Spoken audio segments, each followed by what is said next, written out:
Amigos que gostam de conversar em tempos interessantes, incertos, implacáveis. Com o futuro suspenso e o passado cada dia mais distante, estamos aqui estacionados na condição humana, na tentativa de fazer uma nova vida funcionar. Cada dia é um passeio na neblina. E os elefantes estão soltos. Não usamos nomes, porque somos nós e somos ninguém. O que importa é a conversa e a vontade de gerar alguma luz. Sem se perguntar se é a hora de começar ou não, eu não aguento, eu preciso te perguntar isso. Você, quando começa a falar e você começa a articular os seus pensamentos, suas reflexões e tudo, você se sente possuída? É como se uma energia outra viesse e te ocupasse? Ou não? Você não sente nenhuma passagem entre agora eu estou falando e sou eu de meia hora atrás? Você sente alguma coisa? Sempre o umbral de uma sala de aula, de um auditório de palestra, sempre parece que você se tornou uma outra pessoa, né? Como se você fosse emissário de alguma coisa maior do que você. Sempre tem essa sensação. Não é um tempo banal, né? Aquela história de que o tempo é dividido entre o banal e o sagrado. Ali não é um tempo banal. A gente entra numa conexão com algo muito sutil, que eu não sei o que seja, mas é um tempo diferenciado. É a vocação da musa. É, isso, como diz o Pressfield. Nós somos todos muito fãs do Pressfield. Eu também, somos 4 fãs do Pressfield. Sim. Adoro ele. Não foram poucas as vezes que a gente falou do Pressfield também aqui, da obra dele, da resistência, da evocação da musa. A gente fala aqui muito de quando é que foi para cada um de nós esse momento onde a curiosidade começou, né? A sensação de que o mundo poderia ser um pouco diferente do que essa percepção dos 5 sentidos que a gente tem, né? Seria essa analogia desse caminho da saída da caverna e tal. Quando é que foi o seu momento?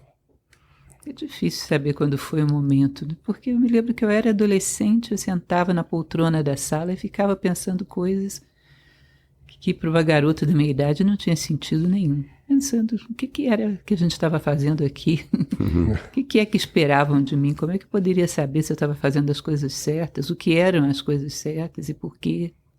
Recordo bem de mim com 13 anos, 12 anos, pensando essas coisas. Então parece que de uma certa maneira sempre esteve, sabe?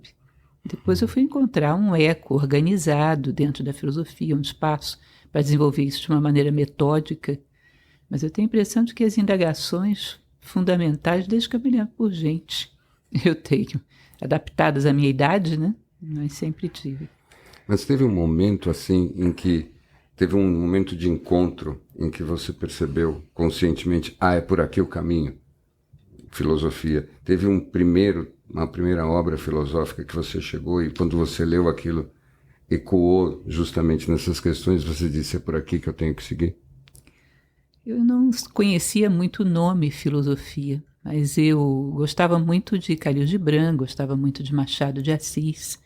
E aquilo para mim era um tipo de conversa um pouco fora do normal, sobre coisas profundas. Depois que eu fui entender que aquilo era filosofia, sim. Embora a gente não reconheça, Machado de Assis, para mim tem tudo de filósofo. Também sinto a mesma coisa. Eu fico pensando muito em cima da ideia de que tem o que a gente está lendo, e vai sentindo que ali vai se traçando um caminho que vai fazendo mais sentido, mas tem aquele momento da experiência direta, onde o que a gente está lendo, a gente começa a sentir igual. Eu acho que é mais nesse sentido que vem a minha pergunta, né? Quando você começa a perceber, talvez até começar a prestar atenção nos sinais, prestar atenção nas coisas que estão à volta e começar a perceber que talvez exista na filosofia ou nas leituras que a gente entende como filosóficas, meio que uma série de, o que a gente chama do caça ao tesouro aqui, né? Chaves para serem abertas. E na medida que a gente entra nesse caminho e começa a abrir essas pequenas chaves, começa a ter essa sensação de ir mudando de fase no jogo, né? E é nesse sentido que eu te perguntei quando é que foi esse seu momento, né, de começar a viver isso e ter essas experiências diretas, mesmo que vão retroalimentando a ideia de que sim, esse caminho é diferente, esse caminho vale a pena ser questionado e vivido. Com certeza esse momento de encaixar, saber que aquilo que eu sentia tinha um nome, que poderia ser seguido de uma forma mais metódica, foi o encontro de Nova Acrópole, com certeza. Eu tinha 24 anos, e hoje estou com 58 anos de idade. Dentro dessa mesma rota, ali foi onde eu entendi que aquilo era filosofia, aquilo que sempre tinha estado comigo. E comecei a ter uma maneira mais organizada de estudar, de me aprofundar, de ter essas conversas maravilhosas sobre filosofia, que eu até então não tinha um interlocutor para conversar comigo sobre isso. Eram reflexões solitárias. Ali encontrei pessoas que gostavam de conversar sobre isso. Foi realmente um momento muito especial. Foi o seu momento elefantino, então. Exato. E o que eu acho muito magnífico nesse caminho é que parece que, para você, o conhecimento e a prática sempre estiveram juntos. Sim, com tá? certeza. E isso é quase comparado com os problemas que eu vejo hoje em dia com as pessoas, é quase como se fosse uma pureza que você carrega por causa disso. Às vezes eu tenho a sensação de que você está vindo direto numa máquina do tempo, lá do século II, e que você tinha acabado de conversar com Sêneca ou com Marco Aurélio, sabe? Aquelas pessoas que estavam praticando a reflexão filosófica e aplicando ela na vida, em cada momento, com toda a seriedade, honestidade e até a inocência de que para que serve, afinal, pensar se não é para aplicar o que você está pensando? Isso é tão diferente do que nós vivemos hoje. Quem dera existisse essa máquina do tempo, adoraria fazer essa viagem. Mas sim, a intenção é realmente essa. Filosofia como arte de viver, né? O que a gente pensa, o que a gente sente, as respostas que a gente dá à vida, as respostas que a gente vai captando quando começa a fazer as perguntas certas. 24 horas por dia. Filosofia está presente o tempo todo. Quando a gente começa a ler simbolicamente a vida, isso é muito interessante. Ver sentido nos acontecimentos, ver sentido na maneira como as coisas sucedem dentro do esquema da natureza. Tirar daí ensinamentos. A vida é pedagógica, né? Isso é muito bonito, quando a gente começa a trilhar essa jornada de dialogar com a vida. Sim. E como é que foi você teve esse encontro na Nova Acrópole, imagino que como estudante no começo. Sim. E como é que foi esse processo de estudante a professora? Porque claramente tem um dom muito natural seu. Como é que isso se deu ao longo como é que foi essa evolução, esse caminho? Existe todo um protocolo dentro da instituição, né? Você tem que ter pelo menos 4 anos de antiguidade para se tornar um professor. E eu fui me interessando cada vez mais, sobretudo pelo mundo platônico, que me deslumbrou a princípio, foram aqueles diálogos platônicos. Eu achava aquilo ali completamente enlouquecedor. Completamente. Eu chegava a sonhar que eu estava lá. Uau. Que legal. E comecei a me envolver muito com isso e, lógico, não poderia fazer outra coisa senão o caminho natural de começar a compartilhar aquilo que eu estava sentindo, né? Quando isso foi possível, eu me tornei professora. Assim que foi possível, eu me tornei professora. E isso era a sua ocupação principal na época, ou você tinha que tocar isso com outras... Não, nunca foi. Na verdade, Nova Acrópole ela não tem nenhum tipo de remuneração. Nós somos voluntários. Então, eu sempre trabalhei, sempre fui mãe e administrava tudo isso junto. Eu acho que isso é uma coisa super especial. Né? E para mim isso fica a grande curiosidade. Como é que foi para os seus filhos ter uma mãe que vive a filosofia no dia a dia? Isso foi direto para a educação ou ficou como se fosse uma excentricidade da tua vida pessoal? Como é que foi isso? Se era uma excentricidade, era coletiva, porque elas foram criadas dentro da escola. Nós temos um sistema de formação filosófica para crianças, filhos de alunos, a partir de 4 anos de idade. As minhas filhas estão dentro da escola desde os 4 anos de idade. Pequenas no colégio já falavam de filosofia para as coleguinhas, indicavam a escola para os coleguinhas. E elas viveram isso muito intensamente. Chegou um determinado momento, inclusive, que na adolescência elas achavam estranho que alguém pensasse diferente daquilo, porque era o mundo delas, era o que elas conheciam. Olha só. Isso é bem especial, porque a maior parte das vezes, quando as pessoas começam a mergulhar nesses questionamentos todos, elas criam uma tensão com a vida que os outros estão vivendo, né? Então, quase todos nós temos um momento que é um momento de crise existencial.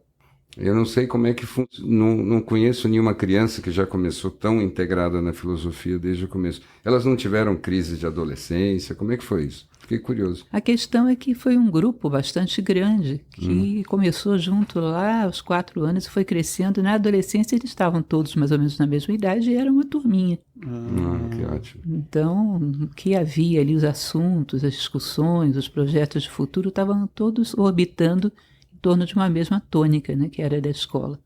Isso me poupou de muitos trabalhos. Elas eram muito sensatas, são muito sensatas, foram adolescentes que não me deram nenhum trabalho. A filosofia realmente faz com que eles fiquem com uma defesa em relação ao coletivo, essa uniformização da juventude. Eles têm discernimento, fazem escolhas, é muito bom, no sentido de despertar mesmo para a reflexão, escolhas próprias, construção de identidade. Eles bem cedo começam a fazer isso. Você falou de escolhas, eu fui obrigado a ir para um tema aqui que talvez eu pule algumas etapas já, mas vamos lá.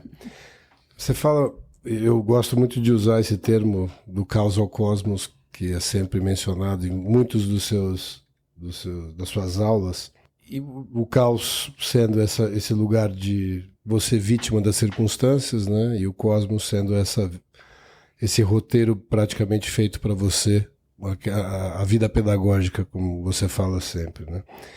E dentro dessas duas coisas, né, o que você entende ser a extensão do nosso livre-arbítrio? Na verdade, eu acredito que o nosso livre-arbítrio ele é amplo no sentido de que, para você ser um ser humano pleno, você precisa escolher os valores e as virtudes humanas. De outra forma, não teria mérito. Eu sempre uso um exemplo bem banal, bem bobinho, que é da pessoa que encontra uma carteira e ninguém viu. Ela tem diante de si 1000 opções. Se ela opta por devolver ao dono, isso é uma atitude virtuosa. Agora, se alguém viu e disse, se você não entregar, eu vou falar que eu vi você pegando, ela vai devolver por medo. Ela já não teve opção. Então, o livre-arbítrio é uma condição necessária para que as nossas escolhas corretas tenham algum valor. Sejam dotadas de algum valor. Senão, era a única alternativa que eu tinha. Que valor tem isso? Então, se você considera que um ser humano tem a possibilidade de construir a si próprio com valores, virtudes, sabedoria, ele tem que ter tido muita liberdade para fazer escolhas no meio do caminho, para que isso possa ter algum valor, algum mérito. Então, acho que nós temos sim livre-arbítrio. E está implícito no que você está falando, que quanto mais nós evoluímos no caminho, mais o livre-arbítrio consegue se expressar, não é mesmo? Com certeza. Mas conhecemos, inclusive, as possibilidades pelas quais podemos optar. A princípio, parece que podemos muito pouco, né? A vida parece muito superficial e as escolhas muito limitadas. À medida que você vai mergulhando, você vai encontrando N possibilidades, N detalhes no processo da vida. Essa história aqui, quando a gente começa com essa programação tão biológica, tão animal, tão 0 ou 1, né? Tão binária, que depois a gente vai encontrando um espaço que é muito miraculoso para além dos instintos, onde a gente pode se observar na nossa natureza animal e até sair dela. Esse processo todo eu acho que é extremamente fascinante e é o que interessa. E o que eu acho muito bacana no que você me contou é que como se você estivesse demonstrando na tua experiência uma hipótese que eu sempre tive. Aquilo que hoje em dia a gente normalmente faz com terapia é exatamente esse processo. Mas não precisa ser terapia. O essencial é que seja o exercício de você refletir, se autoconhecer e colocar em prática tudo aquilo que você descobre. Não é mesmo? E aí, então, pelo jeito, eu entendo que você nunca fez terapia tradicional, psicanálise, ou me engano? Não, nunca fiz. E não, pelo jeito não foi necessário porque você estava sempre aplicando com muita disciplina e seriedade todas as suas reflexões, ensinamentos e estudos na sua vida prática, não é? Se existe dentro do campo terapêutico um convite à autoconstrução, à autopercepção, dentro da filosofia isso é a dinâmica com a qual nós trabalhamos dentro de sala de aula diariamente. A busca de nos identificarmos, inclusive, eu gosto de lembrar que a palavra inteligência vem de intelegere, escolher dentre. O sumo ato de inteligência é você descobrir no meio daquilo que sugerem que você seja, quem você realmente é. E é cada vez mais fascinante, né? Se encontrar no meio dessa confusão de sugestões que a gente recebe na vida. E é incrível como você, em determinados momentos, percebe que você não conhece quase nada de si próprio, se surpreende com as respostas que vai encontrando. E que pode permanecer assim por uma vida inteira se não reagir. Morrer um estranho para si mesmo. Eu acho isso bizarro. Sim. É possível. Sim. E é também interessante quando esse processo começa e você identifica em você justamente aqueles pontos de resistência. O Pressfield chama de resistência, mas se expressam de várias maneiras, né? E todos nós temos aspectos nossos que a gente percebe que estão sempre ali atrapalhando o movimento evolutivo que nós queremos fazer, que é aquela nossa versão melhor já antecipou, mas que ainda está difícil realizar. Vou te fazer uma pergunta bem pessoal. Qual é o traço da tua natureza que mais costuma te incomodar nesse processo? Ele está sempre segurando e você tem que sempre ficar de olho nele. É um certo, digamos assim, um ímpeto, uma certa cólera diante de injustiças, diante de coisas que são muito brutais. Isso sempre, por muito que eu trabalhe e passe, inclusive, uma imagem de muita serenidade, eu costumo ficar bem. Me afeta muito confrontar uma injustiça muito grande, um comportamento muito desumano. Eu trabalho muito com isso para poder encará-lo de uma maneira filosófica, para ter serenidade, para dar resposta adequada a isso. Eu acho que esse é um ponto interessante, porque eu acho que essa dificuldade de enxergar o cosmos dentro de uma situação como essa, né? Como é que se consegue dar um significado de não ser um grande vitimismo, né, aquilo tudo, e diante de uma injustiça tremenda, ou de uma guerra, ou de uma situação tão limite assim, como é que dá para enxergar cosmos nisso, né? Esse é um exercício muito grande, né? Talvez de entender que existe quase uma cena do Bhagavad Gita ali, né? De entender que talvez isso faça parte de um enredo necessário. Imagino que essa seja a luta mais difícil, né? Com certeza. É uma limitação de visão que a gente tem quando entra no macro, daquela situação separada do todo, né? Aí temos aquela sensação de que é algo revoltante que temos que agir imediatamente. E às vezes uma visão precipitada que distorce o nosso senso. Quando você para pensar com mais profundidade, com mais calma, você percebe que o painel tem muitos outros detalhes que você não tinha visto. E certas coisas, às vezes, que são, como dizem os indianos, né? O caminho do Dharma, o braço de Deus estendido sobre o cosmos. Uma lei da necessidade que passa por esses pontos, por muito cruel que possa parecer, né? E o que eu acho super interessante de ouvir você falando é porque no fim é isso, né? Mesmo com toda uma vida dedicada à filosofia, e você ainda se incomoda, sente uma injustiça. E eu acho isso muito importante, que o nosso componente humano está sempre lá. O que você faz depois, que eu acho que é o que você faz com essa cólera, o que você faz com essa raiva, com essa injustiça, eu acho que é o que realmente a filosofia traz e o Mas você sabe, eu vou até além. Eu acho que essas partes de nós mesmos que estão ainda brigando com a nossa consciência maior, elas são paradoxalmente o motor do nosso movimento evolutivo. Eu tenho certeza de que as pessoas que evoluem mais são aquelas que lidam com essa tensão interna e trabalham nessa tensão. Você não tem essa impressão de que justamente esse lado mais indignado também é justamente aquele que sempre tem uma energia para te oferecer, que faz você ler mais, refletir mais e se transformar ainda mais? Com certeza, essa energia é convertida em uma energia para maiores reflexões, para estudo, para resolver aquilo de uma maneira mais humana, né? Sempre vai haver uma conversão disso numa energia maior. Eu acho que o importante é, no final, qual é a direção que você toma a partir dessas forças em luta dentro de você. Você consegue impor o humano sobre o animal, tá bem, foi uma vitória. Né? E vai convertendo essa energia cada vez mais em uma busca mais humanista, né? Soluções mais inteligentes, mais amplas e profundas. Eu acho que a primeira vez que eu senti isso, eu tinha uns 20 e poucos, e eu tive uma conversa com uma amiga e ela me irritou demais. Eu desliguei, bati o telefone e comecei a escrever. E eu fiquei impressionado, eu escrevi páginas e páginas. muito boas, que me foram úteis por muito tempo. E eu consegui ver com muita clareza como era essa energia de cólera com ela, que eu tinha usado e transformado em pensamento. Foi a primeira vez que eu conscientemente vi como esses vasos se comunicam. E eu acho que é muito isso.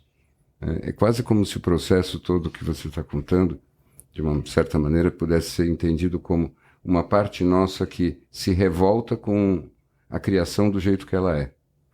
Que é, obviamente, resultado de uma inteligência infinitamente maior do que a nossa.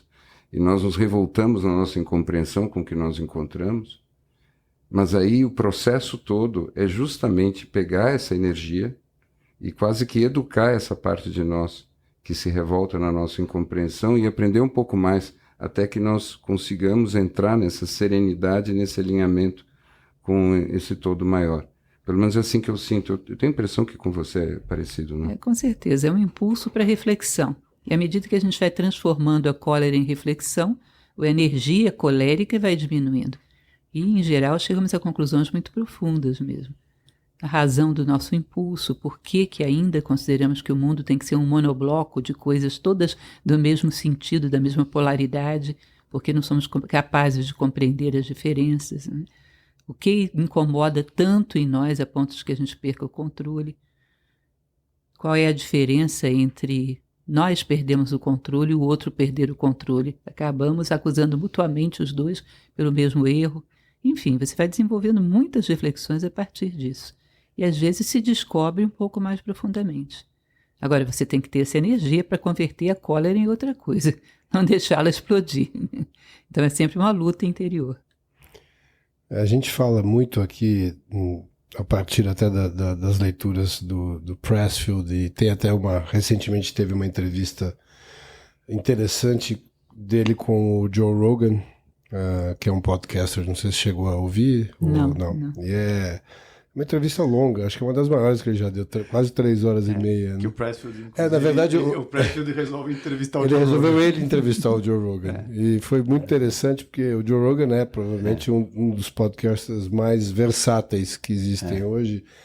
Como ele fala com muita gente de muitos segmentos diferentes, ele tem uma capacidade de absorção de informação incrível, retenção de tudo que ele lê e pesquisa e tal. Foi uma conversa, o Pressfield viu uma boa oportunidade para tirar dele alguma coisa ali na conversa. Mas uma coisa que percebe-se ali é que os dois falam muito sobre a necessidade quase que imperativa de se desenvolver um ritual, né? Esse ritual para a quebra das resistências, para as quebras dos padrões e como é relevante você entender que sem fazer uma lembrança diária, né, de que você vai enfrentar um mundo com essas características de ser uma vida pedagógica, você invariavelmente vai cair num vitimismo qualquer, uma história dessa. Você tem algum ritual nesse sentido, como tem o Pressfield, que ele tem até a evocação da musa diária e tal. Você tem algum ritual diário para se preparar para ir à sala de aula, né? Isso aí é fundamental. Uma vez eu li a respeito das tradições gregas e dizia que a vida dos gregos era uma briga constante para que o sagrado fosse ganhando espaço ao profano. Uma briga entre o sagrado e o banal. E existe uma frase de um filósofo do século passado, Mircea Eliade, que ele dizia que o sagrado é a função de dar sentido. Então, quando você ritualiza um determinado comportamento, um estudo, uma preparação de uma aula, é como se ali você estivesse com uma conexão direta com algo maior do que você. Você se torna um pontífice. E tem todos aqueles elementos, às vezes coisas pequenas, como o próprio Pressfield coloca, né? Às vezes um objeto que está em cima da escrivaninha. Ele é importante e ocupa um papel. Ele tem um sentido, uma frase inspiracional, uma imagem, alguma coisa. Aquilo ali cria o seu nicho.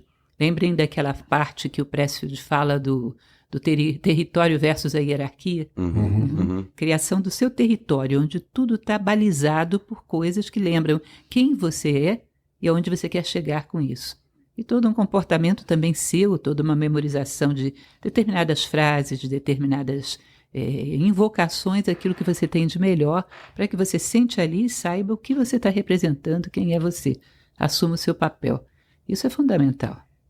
Eu não entro dentro de um auditório para fazer uma palestra sem os meus ritos pessoais internos. É um clique. Eu acho que se eu entrasse eu ficaria totalmente perdida, sem saber o que dizer. Agora, é interessante que, ouvindo você, parece quase que um superpoder comparado com o despreparo da maior parte das pessoas na educação contemporânea, não? Assim, isso que o Eliade falava, dessa distinção do sagrado e do profano, para os antigos, era completamente indispensável. Era como se isso fosse o mapeamento do real. Se você não tivesse essa distinção entre aquilo que é significativo e aquilo que não é, eles não conseguiriam se orientar, essa é a impressão que dá. E, ao mesmo tempo, quando nós perguntamos para nós mesmos hoje o que é sagrado na nossa cultura contemporânea, é muito pouca coisa, né? Na sua opinião, o que é o sagrado que nós temos hoje? E que implicação isso tem a respeito do futuro que nós podemos esperar para a nossa civilização? O que você me diz disso? É realmente complexo responder essa pergunta. O que é o sagrado hoje é muito difícil de ver. Porque mesmo dentro daquilo que as pessoas consideram como sagrado, às vezes elas banalizam de uma maneira tal. Recordo que há alguns meses eu estive numa cerimônia de casamento e uma cerimônia é um dos sacramentos da vida do homem, né? Um momento altamente cerimonial. E agora está em moda que a pessoa não tenha nenhum sacerdote de nenhuma religião. Tem um cerimonialista, que muitas vezes faz gracinha, faz piada num momento como esse. Bom, é um momento que vai marcar esses dois seres profundamente, um momento onde eles escolhem conjugar aquilo que eles têm de mais profundo, mais verdadeiro, para seguirem juntos por uma jornada relativamente longa. Esse é um momento muito cerimonial. E, de repente, você entra num espaço como esse e o pessoal brinca e faz piada o tempo todo. Não é mais uma cerimônia. Não, uma formatura há muito tempo não é uma cerimônia. O Brasil perde um jogo contra a Croácia e o pessoal joga a bandeira no chão e passa com o carro em cima. Já não é mais cerimonial, as pessoas já não entendem mais essas balizas da vida. Eu gosto muito de Confúcio, e Confúcio é papa em vida cerimonial, né? Tudo dele é pautado de uma maneira extremamente bem definida para que as coisas guardem sentido. Então ele fala, por exemplo, de uma refeição em família, onde a maneira quando todo mundo se senta, como se coloca, é para alimentar mais do que o corpo. Uma coisa tremendamente cerimonial. Hoje as pessoas nem sentam juntas. E quando sentam, um está no celular, o outro está fazendo outra coisa. Realmente a gente banalizou a vida de uma maneira tal que ficou tudo um pouco tedioso, um pouco repetitivo. E aí vem esse sentimento de desânimo, de desamparo, de abatimento de ânimo, de sentido de vida. A vida está toda muito banalizada. Eu fico procurando o que ainda é cerimonial nos dias de hoje. Um hasteamento de bandeira, às vezes você vê que as pessoas estão ali numa formalidade forçada, ou às vezes nem ficam nessa formalidade. O que é? Uma cerimônia religiosa, às vezes nem isso. Às vezes ali estão tremendamente desconcentrados e pensando no que vão fazer em outro lugar. Realmente é um momento onde a banalização dominou o mundo. E isso, assim como o sagrado é a função de dar sentido, o banal é a função de roubar sentido. Isso. De esgotar o sentido. E é o que nós vivemos. De aumentar a dose de caos, né? Por isso que eu fico me perguntando para onde exatamente nós vamos. Mas isso é uma conversa que a gente teve aqui outro dia, né? Que essa polarização, ela serve ao banal. Ela serve ao banal. A polarização, nesse aspecto, é a banalização. Né? Mas eu sempre, ouvindo você falar, me lembro uma pergunta que eu já fiz para você, Bi, que é, você acha que faltam novos símbolos ou que a gente tem que se reconectar com alguns símbolos do passado? Boa pergunta. Ou porque eu estava ouvindo você falar do livro dos guerreiros do Pressfield, que agora chama o Ethos do Guerreiro em inglês, eu esqueci o nome em português, e fala muito da virtude, da honra. E eu fiquei pensando muito, uma vez que nessa nossa vida que a gente leva, que esses símbolos do passado se perderam, será que a gente conseguiria reconstruir novos símbolos, novas bandeiras? Será que seria necessário ou a gente deveria se conectar com o passado? Eu sempre fico nessa dúvida se seria isso possível. Esse é um assunto muito interessante, uma ótima pergunta. Eu sempre fiquei olhando e tentando entender, por exemplo, a relação de uma cultura pré-colombiana com os seus símbolos. Como aqueles símbolos, eles têm uma referência a valores, e os valores são sempre os mesmos, mas aqueles símbolos têm uma referência clara a um conjunto cultural, um conjunto de modos de vida, de visão de mundo, que era muito eficiente para aquela civilização. Você vai ver que os símbolos egípcios eram tremendamente eficientes para os egípcios. Os gregos, embora admirassem muito os egípcios, recriam todos os símbolos para a sua civilização, que é uma civilização que faz culto à estética, né? A beleza tinha que ser um outro conjunto, tinha que ser outra coisa. Então, quando nós trabalhamos com símbolos emprestados, como fazemos hoje, nós deixamos muitas rotas de fuga. Então, quando eu penso, vou pensar na justiça, penso em Temis. Bom, naquela época, na Grécia, em Roma, era muito fácil ser justo. Porque não tinha todos os apelos que tem hoje, não tinha todas as dificuldades. Então você cria um pretexto, uma fuga mental. Não dá para ser justo nos dias atuais. Se você consegue reconstruir esse símbolo, vestindo as nossas roupas, passando pelas nossas dificuldades, vivendo o que nós vivemos, você corta essa rota de fuga. Tá? Então os símbolos devem sim ser atualizados. Eu acho incrível que uma civilização que seja capaz de criar coisas tão fantásticas do ponto de vista tecnológico seja tão incapacitada para criar seus próprios símbolos. Eu sempre brinco com as pessoas que o símbolo que a gente criou foi aquele coraçãozinho romântico, né? Que eu digo que é o símbolo da paixão. Sobe, desce, acaba, começa tudo de novo. É o símbolo da paixão e não do amor. A gente não tem símbolos próprios. Não tem. Mas nesse sentido eu gosto muito da reflexão que o Jung faz. Quando ele coloca que existem os arquétipos, que são as matrizes de todos os símbolos, são sempre os mesmos. Eles vão se manifestar diferentemente em diferentes culturas. Mas ele sempre diz que os símbolos, eles têm um ciclo de vida e eles, uma hora, eles perdem a força e viram apenas signos. Então, uma das coisas que eu acho muito lindas do Jung é quando ele diz: você consegue imaginar o que era para um primeiro cristão encontrar uma cruz? Para nós, hoje em dia, a cruz é um signo. Para ele, era o mistério da união do vertical com o horizontal, era o mistério da crucificação, era o mistério da encarnação, tudo ali. E ele não conseguia evitar de sentir um frêmito cada vez que ele visse uma cruz. E nós não conseguimos isso. Agora, o que me parece é que na nossa cultura, como nós desenvolvemos essa cultura tão econômica, economicista, tudo que tem valor precisa ser multiplicado tantas vezes que rapidamente perde a aura. A sensação que eu tenho muitas vezes é que os símbolos, eles são gerados, mas eles perdem o seu valor simbólico rápido demais. Eles duram alguns dias, é quase como se eles não conseguissem se sustentar. Por exemplo? Vou dar um exemplo simples, tá? O primeiro que me ocorre. Acabamos de ter essa história da Copa, então teve aquele primeiro gol do Brasil, muito lindo, que tem uma plasticidade que é renascentista. E eles colocaram a foto que foi tirada do jogador chutando a bola com a curva de Fibonacci, bem em cima. E aquilo era justamente uma beleza absolutamente arquetípica, se expressando num gesto fortuito da coisa que mais impacta a psique coletiva nesses dias. Então, era um momento ali, você tinha um espaço ali de um símbolo se constelando, se manifestando, muito forte. A questão toda é que eu queria ver o que ia acontecer com aquilo. Aquilo, durante uns 2 dias, ficou passando por todos os celulares do país e depois rapidamente desaparece porque outra coisa tem que ser consumida. Então, tem uma coisa que me fascina no exemplo que você dá.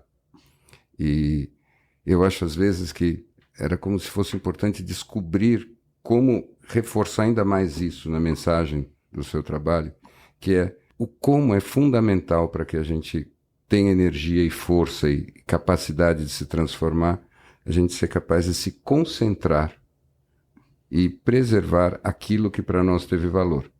Ou seja, as experiências fortes, as intuições, os conhecimentos, eles precisam ser recolocados, repetidos, vividos outra vez, sustentados, quase como você faz quando você tem um filho. Você não tem um filho e como um peixe, você joga o filho no rio e depois você vai ter mais milhões de outros filhos.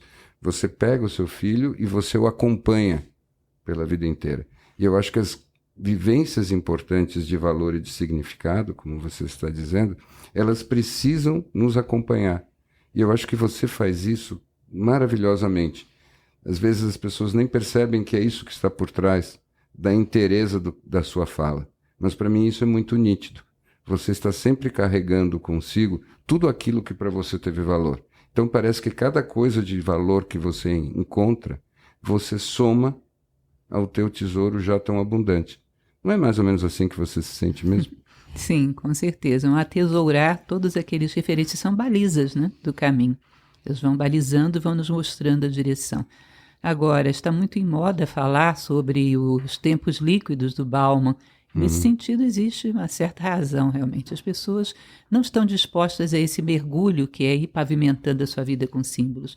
Exige uma ordem, exige uma concentração para não perder o sentido disso. E a vida se tornou muito rápida e muito líquida. Tudo é consumido e descartado com muita rapidez. É lugar comum falar isso, mas é fato. Toda vida simbólica ela exige uma energia de sustentação, que você acredite naquilo, que você cultive aquilo. Essa é uma época que não só não há símbolos, como também é difícil haver, né? Porque eles não se sustentam por muito tempo. As pessoas estão muito na superfície de tudo. E é lógico, porque estão na superfície de si próprios, não poderia ser de outra maneira em relação às coisas. Vida simbólica ela tem um certo esforço para que você mantenha o seu mundo decorado por aquelas balizas. Aqui e ali isso está associado a tal coisa, aquilo, outra, e você se movimenta no meio dessas balizas. Você sabe quem você é e onde você quer chegar. Você não pode ficar derretendo todas as suas referências todos os dias. Né? Então, referências simbólicas, eu acho incrível, por exemplo, quando Jung fala que todos nós deveríamos ter o nosso próprio mito. Um mito que sustentasse a nossa trajetória. Que a gente soubesse a que a gente quer corresponder, aonde quer chegar com tudo isso, e isso houvesse um mito por trás que nos estimulasse. Um mito é capaz de situações históricas incríveis. Vocês devem lembrar, na época em que termina a Segunda Guerra Mundial, que o imperador japonês chega com o espelho de Amaterasu, a deusa Sol, e a espada do deus Susanoo, e diz, olha aqui, nós somos filhos do Sol. Nós vamos recuperar, vamos sair dessa, vamos virar o jogo. E realmente consegue fazer com que um povo, acreditando que é filho do Sol, vire a história ao contrário e saia daquilo com uma rapidez impressionante. A situação terrível que eles estavam no pós-guerra. Um mito é capaz de coisas fora do comum. É interessante falar isso, porque eu, até fazendo um paralelo aqui com a Copa do Mundo, foi um pouco do discurso de vestiário que a Argentina teve depois da primeira derrota para a Arábia Saudita, fazendo inclusive uma comparativa com o mito do herói do Campbell, né? Dizendo que nós vamos passar por essas intempéries, isso aqui vai ser parte da nossa história, vai nos dar resiliência. Depois, na sequência, no jogo seguinte, o Messi erra um pênalti e diz, depois de tudo isso que nós vivemos, nós já temos a saga do herói pronta, nós vamos ser campeões do mundo. Então, na final... Olha, Gô, agora que você falou isso, eu queria deixar registrado aqui, eu preciso escutar mais você. Depois do primeiro jogo da Argentina, que a Argentina perdeu, este homem virou para mim e disse, entre num site de apostas e aposte em Argentina. Está muito barato e você vai ganhar muito dinheiro. E eu, obviamente, fiz educadamente e nada fiz. Né? Então, perdi uma oportunidade. Mas eu acho que, no fim, se a gente estiver atento, apesar dos símbolos poderem não ser os atuais, etc., os ciclos das histórias são as mesmas. Né? Sim, mas o ponto que você disse eles têm uma capacidade, aparentemente, de ativar o mito coletivo e se colocar como uma tribo unida numa direção, de um modo que nós não estamos conseguindo fazer. E eu acho que o interessante disso, eu tenho a impressão que você vai concordar completamente comigo, nós pegamos o nosso mito e nós o diluímos a um ponto em que não tem mais o mito do herói. Nosso mito, no futebol, pelo menos, é que nós magicamente vamos ganhar o título pela nossa especialidade e o nosso talento excepcional. Nunca é por causa do nosso esforço. Nós não somos mais heróis. Nós simplesmente, não importa o que está acontecendo conosco, nós sempre começamos como os favoritos e é quase como se nós fôssemos basicamente desfilar por todos os desfiladeiros. Rapidamente todos os dragões iam virar lagartixas diante do nosso talento superior, e assim nós recebêssemos o título que é simplesmente o nosso direito adquirido de nascença. Completamente diferente dos argentinos, né? Mas eu acho que se nós acreditássemos nisso, possivelmente aconteceria. O duro é você ter isso só no campo da ideia. Mas você sabe que eu acho que não. Para mim, quando ela diz que nós precisamos de um mito, é importante entender que o mito, para ser vivo, ele é uma forma de estruturar o nosso esforço. Tá? É uma maneira de você pegar e enfrentar a própria resistência e enfrentar o obstáculo da vida, porque a vida não é fácil. A vida ela é complicada de várias maneiras, e o mito nos diz em que direção colocar a nossa força, em que direção imprimir o nosso esforço. Então, o que eu acho é que o que nós temos é um conto de fadas, não é um mito.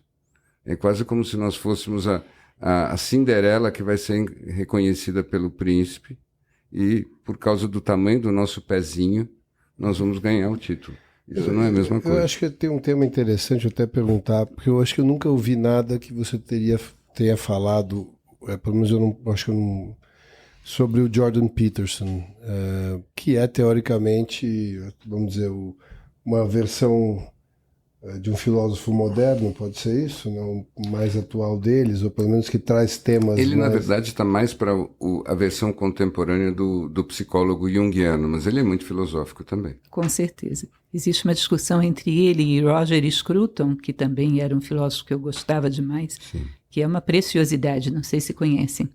E eles trabalham muito com essa ideia do mito que sustenta o Ocidente, que eles diziam que estava sendo cada vez mais corroído, e que o Ocidente estava afundando sobre as suas próprias bases, enquanto que, por exemplo, no conflito entre o Ocidente e o mundo árabe vinha com um mito forte por trás. A ideia de um povo, um rei, que são salvadores, um deus, eles vinham com um mito forte por trás. E o Ocidente estava tendo as suas bases míticas corroídas. Já não se acreditava mais nisso, já se questionava essa base, essa estrutura de sustentação do amor próprio, da autoestima do Ocidente. E nós temos sofrido realmente isso, e também no Brasil. Nesse sentido, a gente Sim. percebe uma solidez maior em termos de orgulho nacional, de identidade, pelo menos nesse momento, por parte da Argentina, do que do Brasil. E quando você falou da história, eu acho que muito junguiana, eu acho que isso é fascinante, da necessidade ou da vantagem de você cultivar um mito pessoal. Na verdade, esse mito ele vai ficando cada vez mais único, ele tem uma base universal, tem que ter, porque ele é uma resposta nossa para a condição humana, mas é cada vez mais nosso.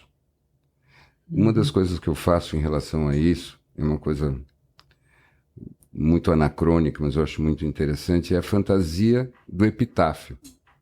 Vocês já fizeram isso? Imaginar que frase você colocaria na sua lápide? Posso perguntar isso? Você sabe que frase você colocaria na sua lápide?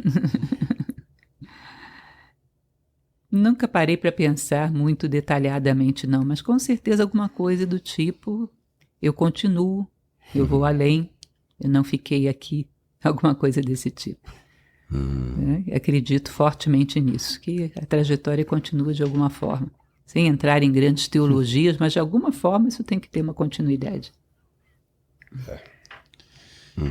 Uma boa seria, eu não estou aqui. Nunca estive aqui. Mas eu queria... No fim, a gente acabou mudando um pouco de caminho, mas não queria só perder, porque a gente estava falando dessa história dos mitos e do quanto o Ocidente foi corroendo a sua força mítica, e no fim a gente vê que talvez o mundo árabe ainda continue. E eu fiquei pensando muito nesse espírito dos tempos em que as nossas lideranças, elas nos libertam por serem, de alguma forma, retratos do pior que existe dentro da gente. Né? São forças míticas que nos libertam porque a gente olha eles e fala, nossa, essa pessoa consegue, de alguma forma, ser pior que eu, ter menos virtudes do que eu. Existe algum mito, algum arquétipo filosófico que dê conta desse momento em que as lideranças e as pessoas que estão acima, elas têm valor por libertarem as nossas sombras?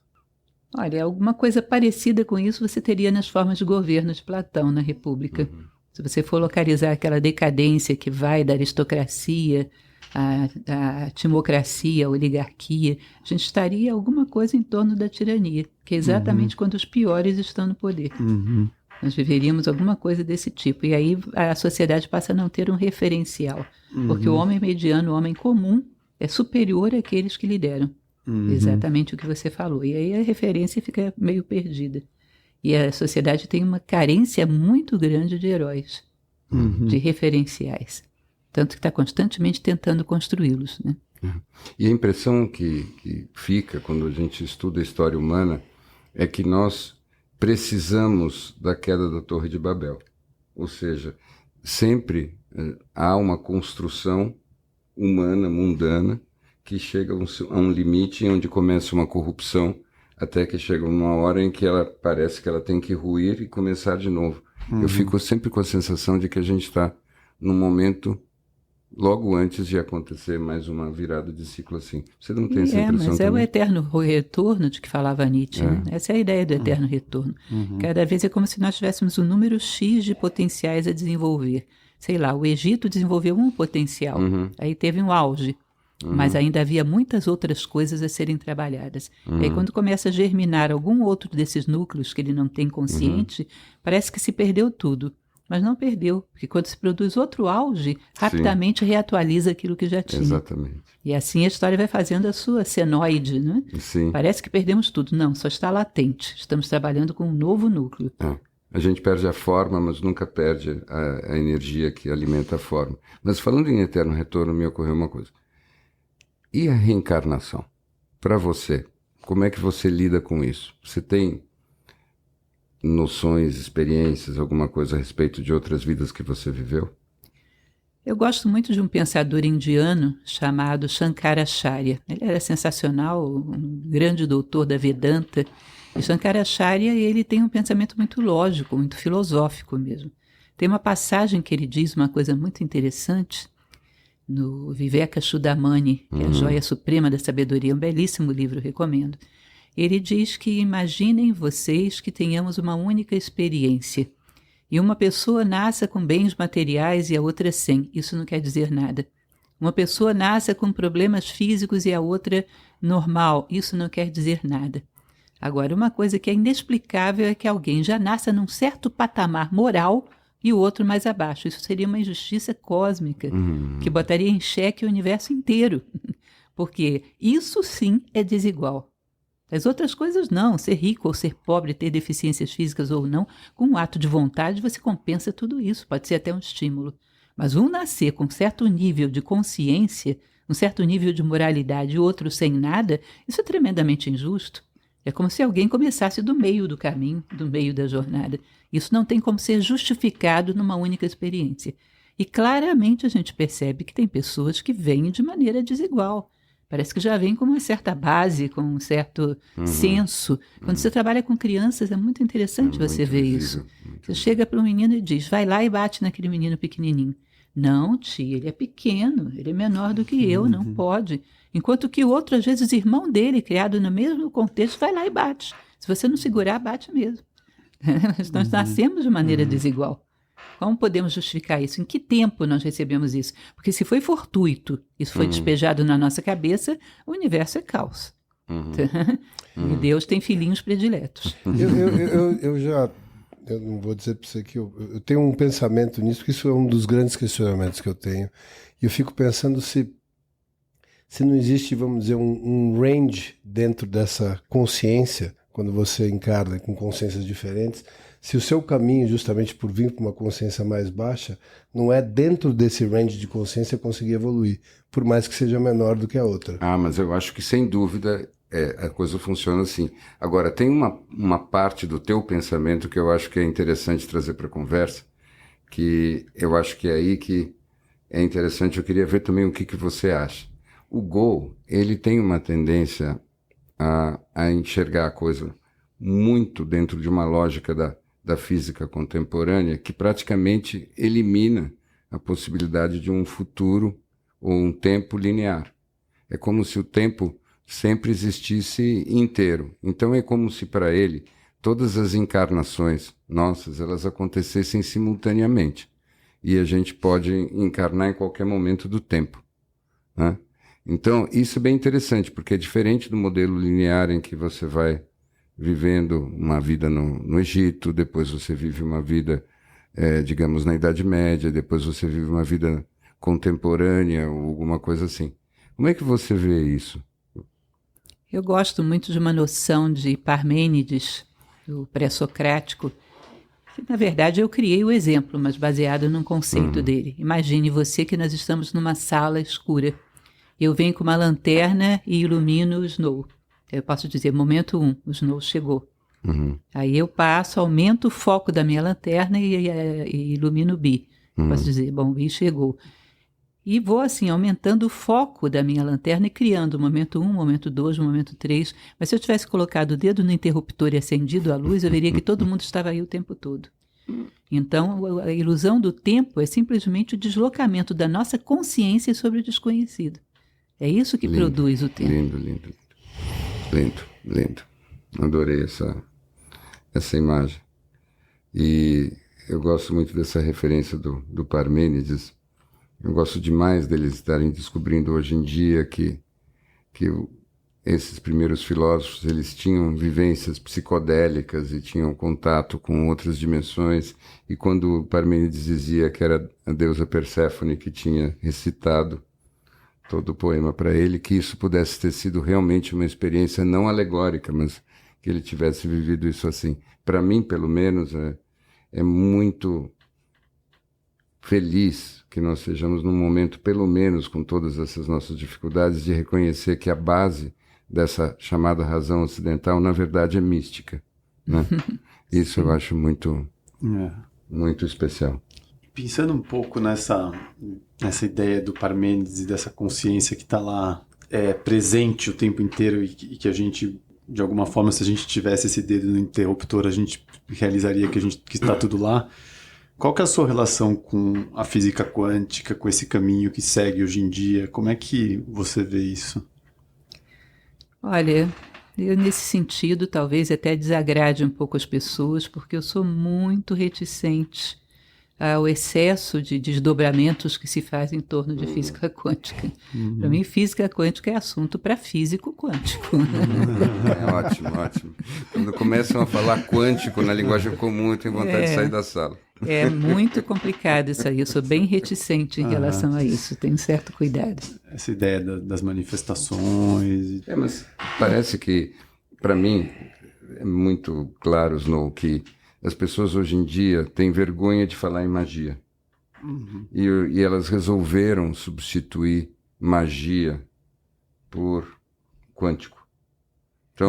Então quando você é um mago... né? É um mago. Às vezes é magia mesmo. Eu acho que tem...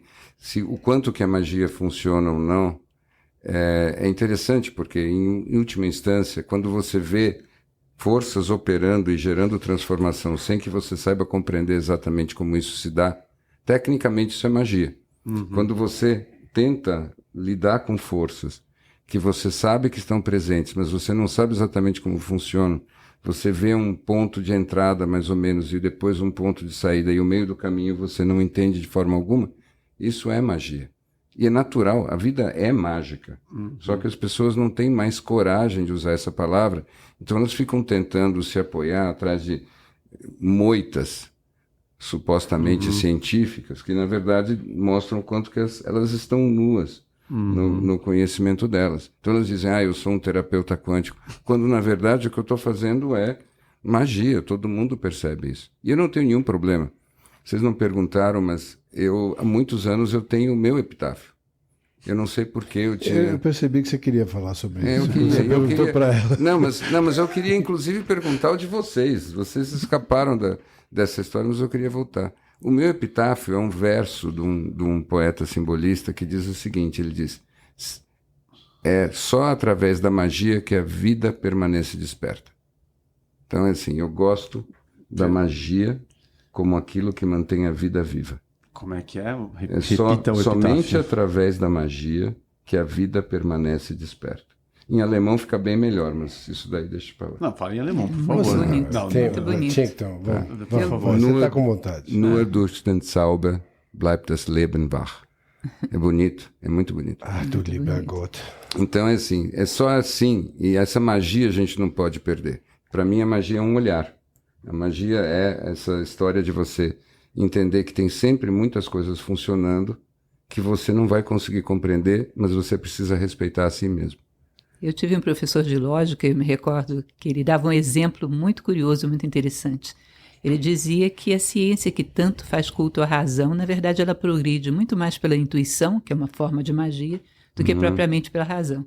Ele falava, se você pega, por exemplo, um pensamento de Copérnico e faz uma análise combinatória de tudo que havia ali, extrai todas as consequências lógicas possíveis, você não vai tirar o pensamento de Galileu lá de dentro.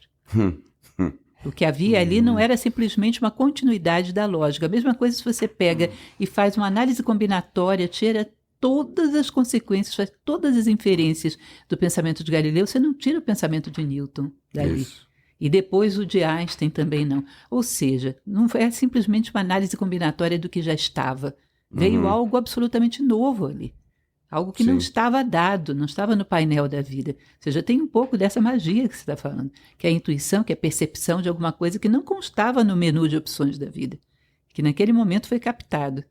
Dizem, inclusive, que Einstein, quando ele pensa a relatividade, ele passa muito tempo procurando uma forma matemática de expressar aquilo que ele tinha visto, mas que não sabia explicar. Maravilhoso. E vocês acham que esses acessos, esses pequenos glimpses, pequenos estalos de coisas que vêm no momento certo, como com Galileu, com Newton, com Einstein, eles são uma outra consciência que nos manda algum recado naquele momento, ou algum acesso? Vocês acham que é uma coisa mais temporal ou é uma coisa mais... atingiu-se um estágio que agora pode-se, com aquele estalo, ir para um outro estágio? O que vocês acham que acontece com esses insights, com esses estalos? Para mim, pelo menos, a imagem é a história do bata que a porta se abrirá. Eu sempre gosto de dizer que você precisa ficar batendo na porta. E você precisa descobrir uma maneira de bater na porta sem ficar exausto, sem desistir, mas continuar batendo na porta. Porque uma hora a porta se abre e aquilo que está do outro lado da porta é o conteúdo que está por trás desses estalos, desses vislumbres. Eu tenho a impressão que as pessoas que recebem esses estalos são aquelas que bateram na porta na hora que a porta abriu. Eu não sei como você vê isso. Eu vejo mais como uma questão, como diriam os indianos, de mérito kármico, né? Um esforço que foi sendo somado ao longo, às vezes, segundo diz a Índia, talvez até mais de uma encarnação, Sim. uma busca numa direção que em determinado momento é coroada dos frutos pelo mérito mesmo. Talvez, acho ótimo isso, porque na verdade a pessoa pode estar batendo na porta várias vidas, né? Não, se tá tudo no plano das ideias, né? E o que diferenciaria a minha capacidade de acessar, a minha possibilidade de acessar essa informação comparado com qualquer outro? Acho que tem essa questão do mérito mesmo, né? Embora muitas vezes acessar essa ideia e o que você vai fazer com ela são duas coisas muito diferentes, né? Com certeza. É uma questão de estatura, né? Como se você imaginasse o plano das ideias e o homem teria que ter uma estatura que a sua cabeça atingisse o plano das ideias e seus pés estivessem no chão. Ele é um pontífice. Isso. Pontífex, faz a ponte entre os dois mundos. E às vezes vem crescendo ao longo de muito tempo para chegar nesse ponto, nessa estatura e atingir essa visão. Que interessante. E com certeza isso tem a ver também com o karma da humanidade. Então, um momento em que certas ideias podem ser contextualizadas e colocadas. Então, quando Einstein chega lá aos 16 anos, com toda a bagagem incrível da alma que ele era, e ele se pergunta sobre a natureza do tempo, a natureza do espaço, é claro que a humanidade já estava num momento em que esse tipo de informação que ele podia fornecer fazia um sentido, né? Com tudo que nós já tínhamos trazido para esse mundo, né? Segundo a visão indiana, essa necessidade da humanidade é que o traz ao mundo, inclusive. Ele é um agente histórico para atender uma necessidade da humanidade. Ele vem chamado por essa necessidade. Eu estava lembrando aqui, eu estava dando essa risadinha, porque eu estava lembrando de uma frase que a professora sempre fala, do homem que conduz a biga e o homem que pilota o avião a jato são o mesmo, né? São os mesmos, o homem é o mesmo. No fim, a gente tem esses grandes saltos evolutivos, mas a gente ainda permanece na nossa condição humana mais profunda e, né, o homem é o mesmo.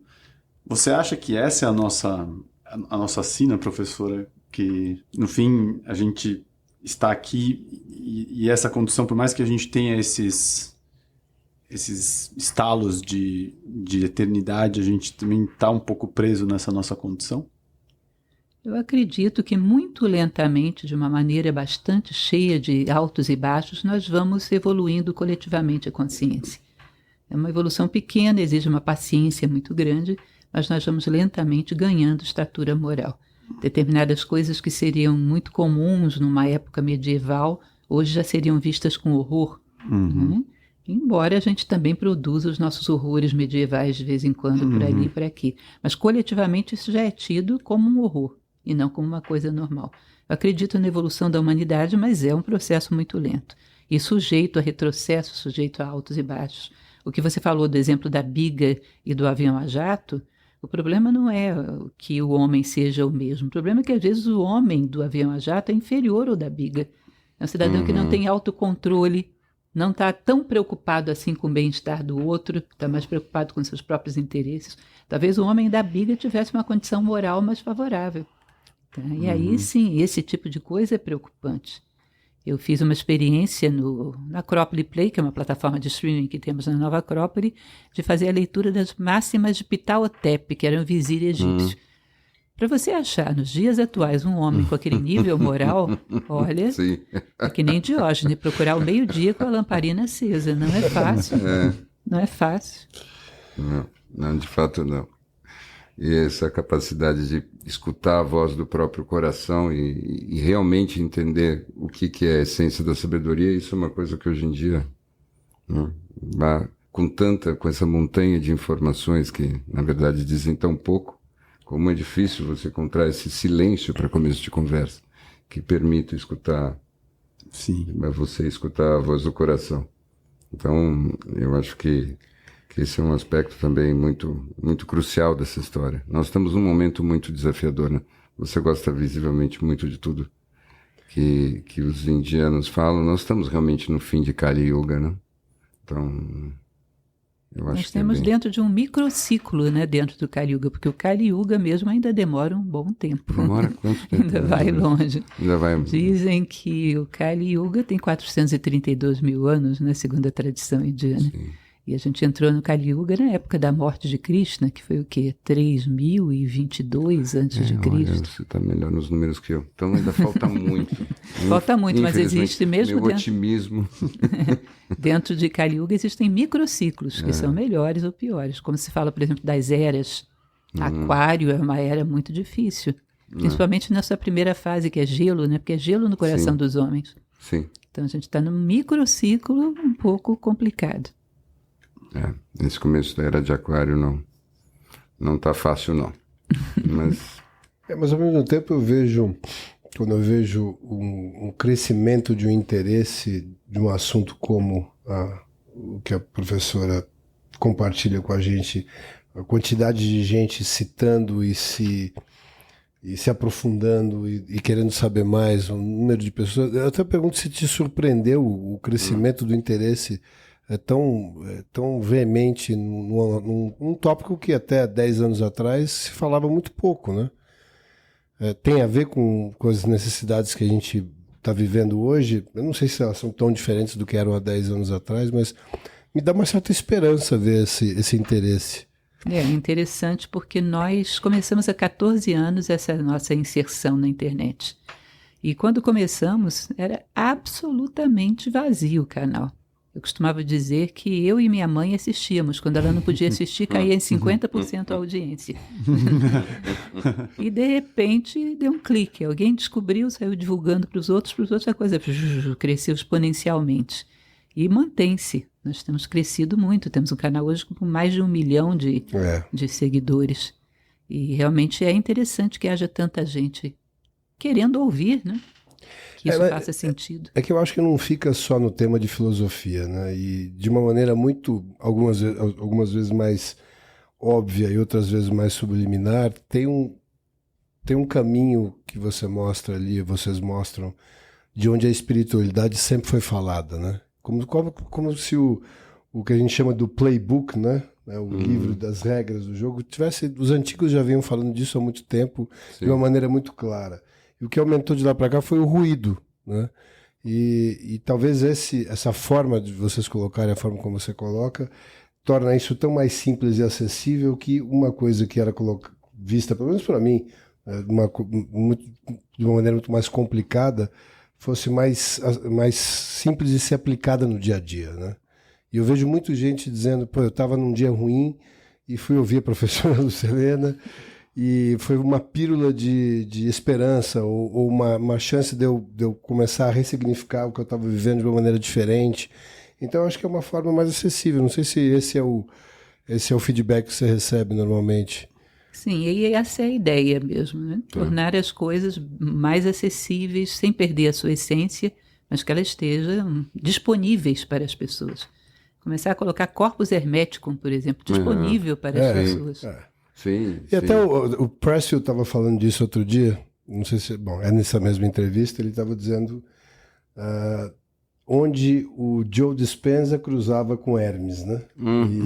E o Joe Dispenza, dentro da ideia justamente de tudo ser um campo vibracional, que já estava ali nos textos herméticos, e o Joe Dispenza hoje ensinando as pessoas a de certa forma, transitar com essa energia e buscar alternativas, justamente encontrando equilíbrios e tudo mais, e ensinando as pessoas a trabalhar alguma coisa que já existe há quanto tempo? 5.000 anos? Ou mais. Ou mais. 5.000 anos.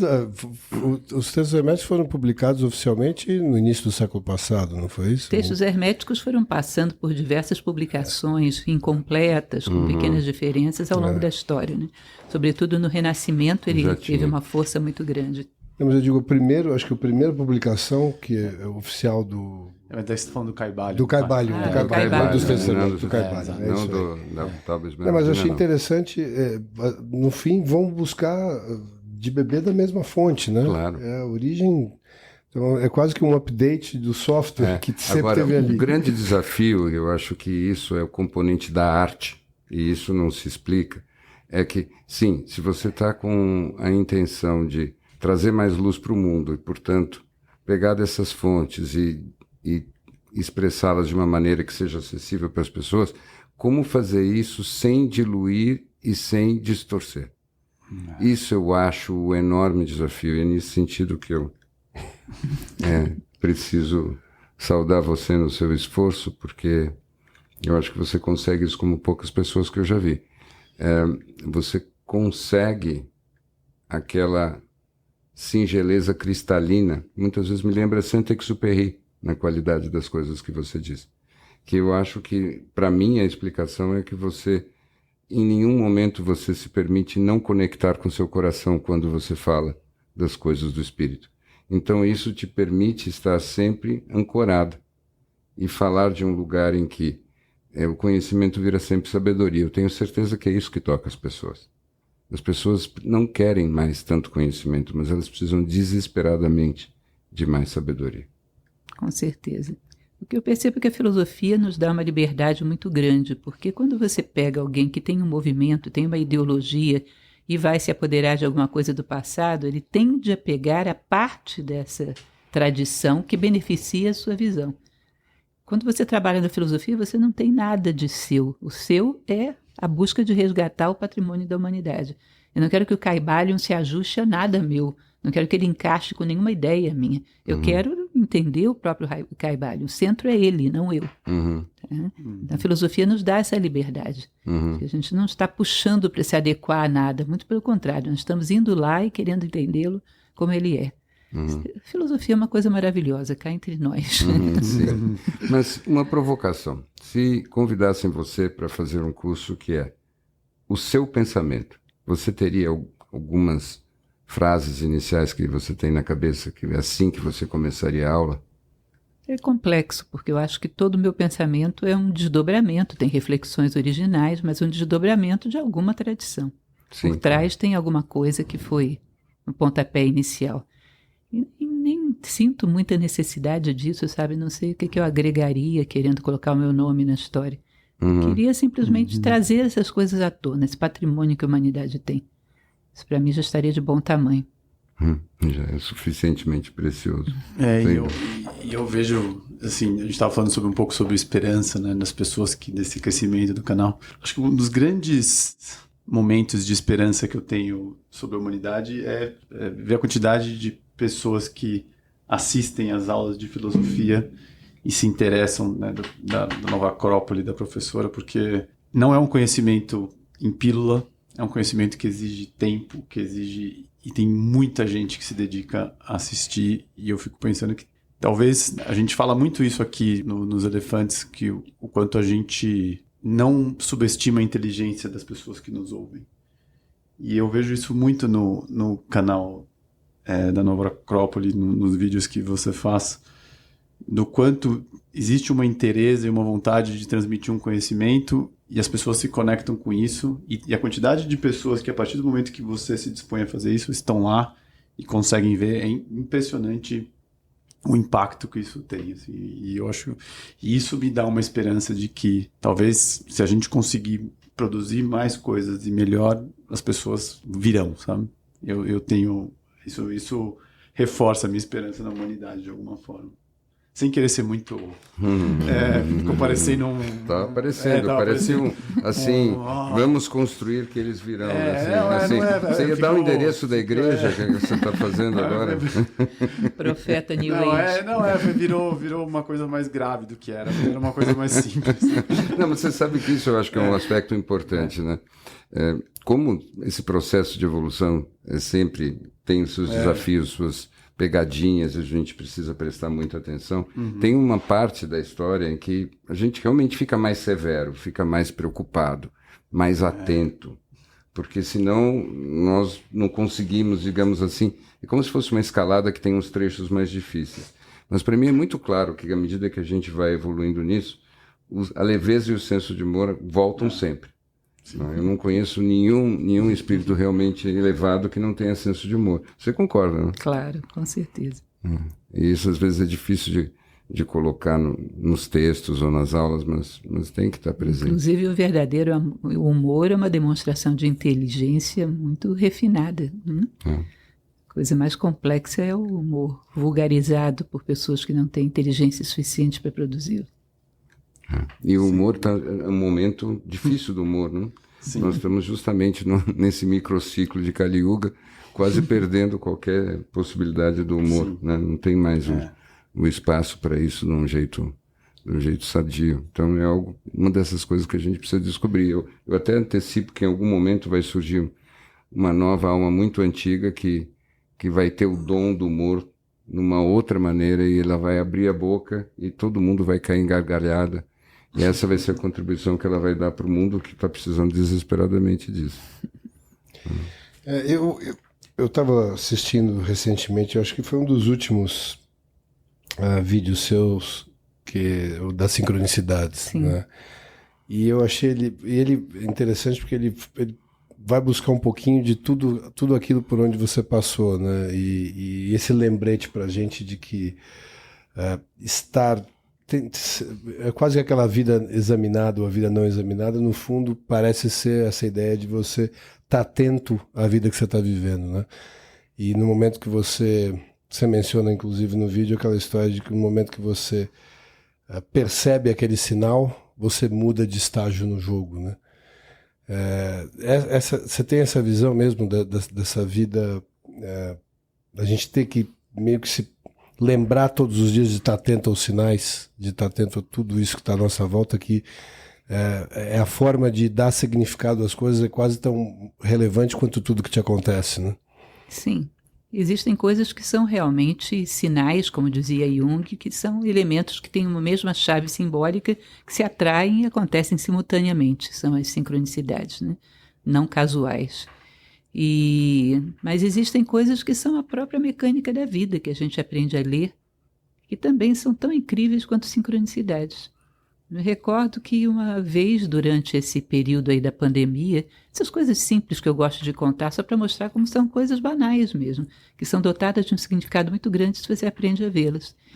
A minha cadelinha pegou a vassoura e começou a fazer assim com a vassoura e brincando com ela no chão.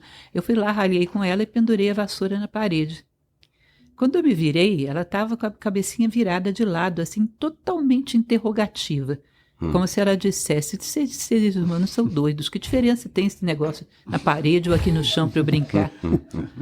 Aí eu falei para ela, olha, ainda que eu falasse a sua língua e pudesse te explicar, eu não ia conseguir explicar isso para você, porque tem umas coisas que você ainda não entendeu, coisas como ética, como justiça, ainda não é sua hora. Chance que você tem é perceber que eu te amo, me amar de volta, confiar em mim e caminhar, que lá na frente talvez em algum momento você venha entender. E de repente me caiu uma ficha fenomenal, que mais ou menos o que estava acontecendo ali da pandemia também era a mesma coisa, esse diálogo da gente com Deus. É isso aí. É isso. Ainda que ele pudesse falar o nosso português bem claro e bem falado para explicar, faltariam tantos conceitos para a gente entender, que a única chance é a gente amar e se sentir amado, confiar e caminhar, que lá na frente a gente vê. E virando a cabecinha como a sua cadelinha. Exatamente. Então, coisinhas simples desse jeito, eu tenho uma coleção de histórias desse tipo. Né? De estar puxando a água no quintal, e aí vejo que a água tende para o ponto mais baixo, aí eu comparo a água com a minha consciência, que se eu não puxar para a direção correta, vai para o ponto mais baixo. Eu adoro da massa do reboque. A massa do reboque também, essa é mais antiga, mas é uma história incrível. E são coisas simples da vida que estão acontecendo, não são necessariamente sincronicidades, mas ensinam tanto. Ensinam tanto. Se a gente aprende a dialogar com a vida, é incrível como a gente aprende nas coisas do dia a dia. A língua da vida é símbolo. E é tão bonito, né? Porque a vida fica tão mais mágica e fica tão mais gostosa de ser vivida desse lugar, né? Sim, com certeza. Se você faz um investimento, se você separa o tempo para que você possa ser o sujeito da sua experiência, Sim. se você começa a exercitar esse livre-arbítrio de organizar as suas experiências com observação, com profundidade, com sentimento, quando você olha para a realidade como se ela fosse um livro e você faz a pergunta do que está significando isso que está acontecendo, aí vem as respostas. Então é uma questão de você poder ter essa atitude mais de oráculo em relação às coisas. E eu acho que é lindo isso que você traz. Você consegue ver o oráculo em todas as pequenas coisas que cercam você na sua própria casa. As pessoas que fazem isso nunca estão sozinhas, né? É um diálogo bastante intenso com a vida. E muito bonito. Às vezes são coisas que você precisa refletir, às vezes são coisas imediatas. Eu me recordo que no caminho do meu trabalho, uma vez eu encontrei um pai que estava levando a filha para o colégio e a criança estava com um casaquinho vermelho montado nos ombros dele e brincava com 2 galhos de árvore. Era uma manhã fria, chuvosa, e aquela criança brincando com aqueles galhos no ombro do pai. Era uma cena, assim, de uma poesia e de uma beleza que parecia que as musas estavam ali escondidas pelos cantos, proporcionando aquele espetáculo para a gente. Era um espetáculo de uma beleza perfeita. Às vezes a gente tem a impressão de que se rasgam os véus da ilusão, né? A gente vê as coisas como elas são, como elas realmente são, extremamente belas. E vem aquele espanto de onde nasce a filosofia. Né? Exato. Exatamente ali que vem. E é isso, começa com esse pathos, essa paixão, que é uma paixão que a gente depois aprende a canalizar em questionamento, em reflexão e tudo. E você medita, além de refletir? Você tem práticas meditativas? Não faço práticas meditativas convencionais. Eu gosto de uma frase de Nietzsche. Não que eu tenha nada contra a meditação, eu acho bastante interessante, acho ótimo como exercício de concentração, não tenho nada contra. Mas Nietzsche costumava dizer que ele preferia os homens que meditavam correndo. Porque às vezes eu sinto que há tanta necessidade no mundo que eu não gosto de usar esse tempo de reflexão de maneira muito passiva, não. Eu reflito preparando aula, eu reflito preparando palestra, eu reflito fazendo qualquer trabalho, da mesma maneira que se eu estivesse numa meditação. Pelo contrário, às vezes até me inspiro mais. As coisas me inspiram. Eu gosto de escrever poesia, sou muito amadora, é claro, né? Mas se existe uma coisa que me inspira a escrever poesia, é lavar a louça. O movimento da água, está ali mexendo com aquilo, purificando as coisas, aquilo ali é altamente inspirador. Então acaba que eu me inspiro mais na atividade do que cessando e tentando me concentrar no vazio. Essa de lavar louça é Lavar louça é um clássico meditativo. É um clássico mesmo. Me lembro que até nos retiros de meditação, meu momento mais profundo sempre foi lavando a louça. E durante a pandemia teve um pico também, né? O lavar a louça. Mas deve ter um deva específico muito poderoso que cuida das louças e garante essas intuições. Mas é muito, muito bacana ouvir isso de você e conhecer um pouco mais como você funciona. Eu vou contar, aconteceu uma magiquinha. Antes mesmo de nós nos encontrarmos, me veio uma intuição. Nós sempre acabamos os episódios com uma gravação, uma música. E eu cismei, os não sabem, acho que você também viu, eu cismei que dessa vez a gente ia acabar com uma música do Michael Jackson, que é uma música que me veio com muita clareza que era essa, se chama Man in the Mirror, que fala, a letra fala das injustiças e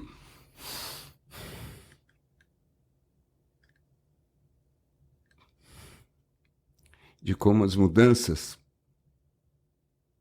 começam com um homem no espelho. E eu acho que essa música, com essa letra e essa mensagem de que você tem a revolta com o mundo, mas você muda você. É muito você. Eu não sabia disso. Eu não sabia o quanto que essa era a mágica que a sua energia fazia. Que você também vivia essa revolta interna, você transformava ela num reto agir, e o reto agir se transformava na reflexão, que se transformava na filosofia. Então é muito incrível, porque de um jeito interessante, eu acho que eu intuí uma música surpreendente, que é Michael Jackson, e que tem tudo a ver com você. E eu só posso dizer uma coisa, eu estou muito contente de que a gente não chamou o Papai Noel para o episódio de Natal. Pois é, eu acho que acabou sendo... Não tinha como não ser uma grande tietagem. Assim, claro, né? Não Nós tinha. tentamos fugir disso, mas eu nem a gente tentei. se comprometeu a não ser a gente Eu tentei. Eu nem tentei. E por ser o aniversário, o mês de aniversário meu e da professora, não tinha como ser diferente, dois capricornianos. Claro, dois capricornianos. Se encontrarem aqui. Nós estamos em desvantagem. Seria, né? Não deixa de ser presente para todos claro. nós, para todos que nos ouvem. Né? Sem dúvida. Agora vai ficar a pergunta encerrativa aqui, eu acho. Sim. Nós já sabemos, por ter ouvido aí em alguns das suas aulas, nós sabemos que se tivéssemos que ir para uma ilha deserta, o seu livro de recomendação seria República. Aí a minha pergunta, e eu já aqui fizemos um bolão, né, para saber se fosse para levar alguém que seria seu companheiro ou companheira de conversa nessa ilha deserta, quem seria o escolhido ou a escolhida? Eu tenho uma aposta aqui. Cada um tem a sua, eu tenho a minha. Quem seria o eleito ou a eleita para estar com você na ilha? Talvez eu decepcione a sua aposta, porque na verdade eu tenho uma situação de vida muito especial. Eu sou casada com um filósofo. Um filósofo que é o diretor nacional de Nova Acrópole, que é uma pessoa incrível. Então, provavelmente, eu continuaria com ele, porque é uma união... Eu não tinha como acertar essa. É uma união que eu considero semelhante àquilo que Platão falava, da medida das nossas possibilidades, é claro, né? Que é a união nos três mundos, no nous, no psique e no soma. Porque em todos os campos a gente se comunica muito bem. A gente conversa de filosofia na hora do almoço todo dia. Todo dia. Então, é uma vida muito interessante a nossa, muito rica. Eu, se pudesse, não abriria mão disso. Muito bem. Muito bem. Mas acho que agora você precisa mostrar... Eu preciso revelar o meu voto? Ou fazer uma pergunta do Precisa. campo filosófico dos grandes nomes. Eu estava pensando mais entre as suas inspirações, mas eu vejo que ele não deixa de ser uma inspiração também. Sim. Temos um segundo lugar, não? Segundo lugar, eu levaria o próprio Platão, se eu pudesse. Acertei. Mas aí não é justo. Vai levar a obra dele e ele juntos? Não. Esclareceria as dúvidas. Exatamente o que eu pensei. A mesma coisa que eu pensei, claro. Eu não porque... entendi bem essa parte. Não, é porque tem um monte de coisa ali que é cheio de alusões e tudo. O que você estava realmente pensando quando você escreveu isso? É claro que eu adoraria perguntar para ele. Bom, Mas eu gostei da aposta do gol. Eu achei uma aposta mais... Revele, Revele por a favor. sua aposta. o meu voto foi para Helena Blavatsky. Também seria maravilhoso. Nada mal. Também seria maravilhoso. Nada mal mesmo. Embora eu ficaria irritadíssima numa ilha deserta. Não combina com ela. Também de era uma jeito mulher nenhum. de ação. Sem charutos? Imagina. Impensável. Muito bem, Eu pessoal. acho que é isso. Professora, muito obrigado pela sua presença. Eu sinto que... Eu ia falar a frase mais estranha do mundo, que o aniversário de vocês e o presente foi meu. Essa é muito clichê. Essa é muito clichê. Tenta de novo. E o pior é que eu pensei isso, porque eu me senti muito presenteado. Mas foi mesmo um presente. uma grande emoção aí. Eu acho que... Com certeza. Foi muito gostoso. Muito obrigado pela sua presença. Eu que agradeço. Com certeza minha bola de cristal diz que isso acontecerá outras vezes. Afinal, o eterno retorno precisa ser respeitado. E eu tive o privilégio, porque as pessoas, tem vários amigos que são ouvintes do Elefantes na Neblina e fico imaginando quem são vocês. Eu tive o privilégio de conhecê-los. Muito bom. Muito bom. Acabemos. Acabemos. I'm gonna make a change for once in my life. It's gonna feel real good. Gonna make a difference. Gonna make it right.